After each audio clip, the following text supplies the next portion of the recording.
Today on Titan Sports Recap, men's soccer is looking to start their homestand on the right foot.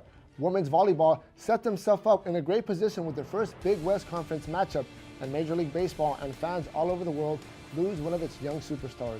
All this and much more on episode 2 of Titan Sports Recap.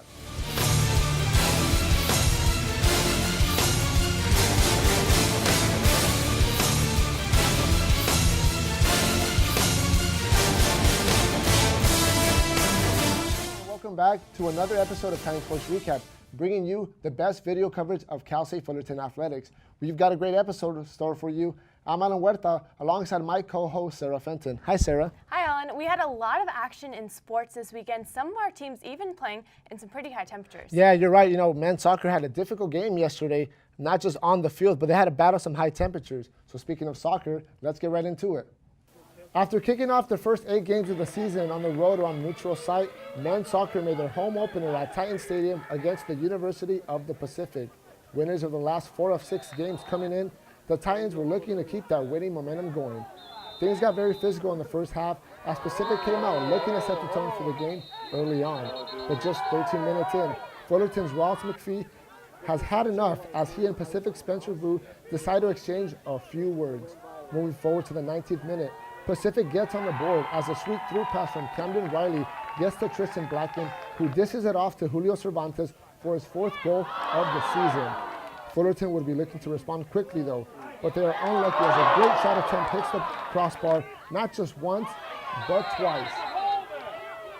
Frustrated and unable to match Pacific's physicality for 90 minutes, Fullerton would go on to lose the game 2-0 as they'd fall to 4-5 on the season. Overall, I'm disappointed with our performance.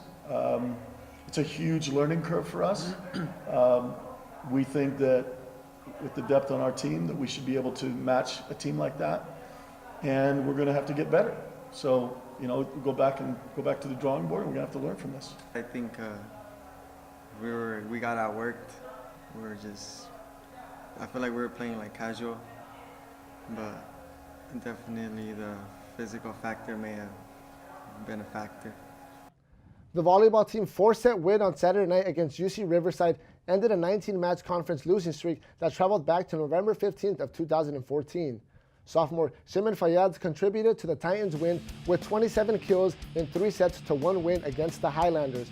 Fayyad led the Titans with 22 digs and now leads the team with her 9th double-double of the season. Fayyad, who hails from Victoria, British Columbia, has the most kills of any Titan in the 2016 season. Even though the Highlanders led the Titans with 7 aces, the Titans women had a hitting percentage of .253 compared to UC Riverside's .166 percentage. This is the first time since 2011 that the Titan volleyball team has won its first Big West Conference opener. Tina Edberg set a new record on Tuesday at the WSU Cougar Cup at Washington State. She set a 54-hole record as she posted a 10 under 206 to finish on top of the individual leaderboard, 7 strokes ahead of Idaho's Sophie Hausman and Amy Hasenoro. The previous record was 211, which was set at the Wyoming Cowgirl Desert Classic in September of 2015. The Titans also set a new single-round team record on Tuesday, posting a 5 under 283 in the final round. The Titans beat the previous mark of 287 set in 2013. Overall, the Titans tied for second, posting 4 over 868, and that's another Cal State Fullerton record, beating the previous mark of 871. Attention all friends, family, and fans of the Cal State Fullerton women's tennis team.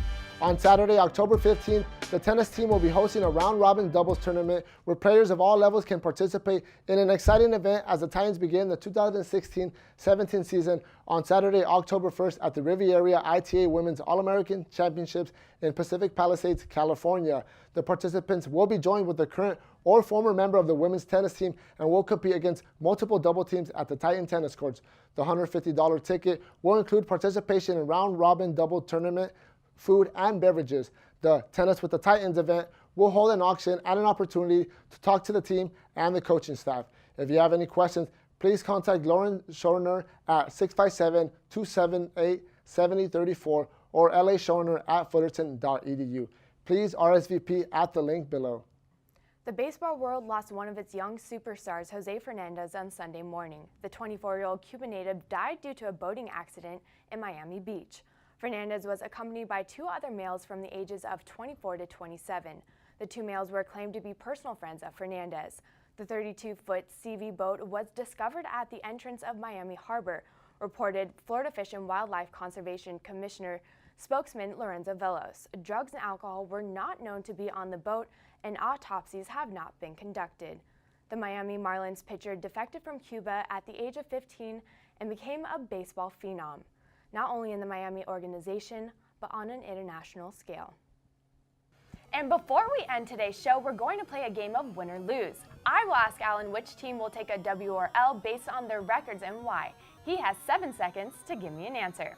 All right, number 1, women's volleyball has made strides this season with a 6-9 record and their first conference win of the season. Alan, who will take the game this Wednesday versus UCI? You know, Sarah, I really think they're going to bounce off that first conference win, and they're going to use that momentum to get a win. All right, question number 2, conference play. Men's soccer opens conference play this Thursday versus Cal Poly. Will they be able to bounce back after this weekend's tough loss versus Pacific? Sarah, coach was really unpleased with the way this team came out yesterday when they lost, just unsatisfied with their energy. So I think they're going to come back and bounce back with the win. And last question, women's soccer opens conference play as well on Friday versus UCR. Titans are currently on a 4-game losing streak. Will they break it this time? You know, this was my tough one because both teams are coming with losses, but I think this is the one that the Titans lose. All right, and for your Titan timeline, highlighting the biggest games in the next couple weeks. Titan men's soccer begins conference play on Thursday, September 29th against Cal Poly, and then hosts UC Santa Barbara on Saturday, October 1st. Both games start at 7 p.m. Then the Titans go on a 3-game road trip to face Sacramento State on the 6th, UC Davis October 8th, and CSUN on the 12th. Women's soccer hopes to end their 4-game losing streak against UC Riverside on Friday, September 30th at 7 p.m. They continue their homestand against Cal Poly on Sunday, October 2nd at 2 p.m. The Titans travel to UC Davis on October 6th and then head back to Titan Stadium where they play host to Long Beach State. Game will be televised on ESPN3. Titan volleyball looks to continue their winning charm against UC Irvine on Wednesday, September 28th at 7 p.m. Then they travel to the island of Hawaii to face the Rainbow Wahine on September 30th. They travel back to Orange County to host UC Davis on Saturday, October 8th. The game will be televised on ESPN3. And remember, all of our social media outlets. You can catch our entire video highlight library on our YouTube channel. Go to youtube.com/TitanSportsRecap. Follow us on Twitter at our handle @CSUF Sports Recap. Be sure to check out our game highlights and our poll questions to give us your opinions. Find us on Facebook for updates on Cal State Fullerton athletics. Check us out on Instagram and Snapchat for behind-the-scenes photos and videos. Follow us at Titan Sports Recap. Well, that's going to do it for this episode of Titan Sports Recap with Sarah Fenton, I'm Ana Huerta, and we'll see you guys in 2 weeks.